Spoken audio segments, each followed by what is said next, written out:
அயனாக இருக்கிற நீர் மந்தைகளாகி எங்களை வழி நடத்தும் ஆண்டவரே, உறுதிப்படுத்தக்கூடிய உள்ளத்தை தாரும். சமாதானத்தின் ஆவியை எங்கள் மீது பொழிந்தருளும். வந்திருக்கிற ஒவ்வொரு மக்களுடைய உள்ளத்தில் கூடிய பாரங்கள், கவலைகள், வேதனையிலிருந்து விடுதலை கொடுப்பீராக.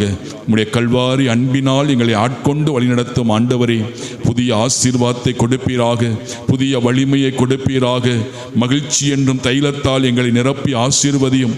எங்களுடைய உள்ளத்தின் விருப்பங்களை கனியோடு கண்ணோக்கும் ஆண்டவரே, எங்களுடைய கண்ணீரை எல்லாம் துடைத்தருளும். நீரே எங்கள் ஆண்டவர், நீரே படைகளின் ஆண்டவர், நீரே சேனைகளின் கர்த்தர், நீரே உயிருள்ள கடவுள், நீரே வாழும் மெஸ்ஸியா, நீரே எங்களுடைய ரஜமானன் என்று உம்மை நம்பி வந்திருக்கிற எங்கள் மீது உம் ஆசியை பொழிந்தருளும். ஒவ்வொரு பிள்ளைகளையும் நன்மைகளால் நிரப்பும். புதிய ஆற்றலை கொடுத்தருளும். சந்தோஷத்தையும் சமாதானத்தையும் நிறைவாக பொழிந்தருளும். ஆண்டவரே, உங்கள் துக்கம் சந்தோஷமாய் மாறும்.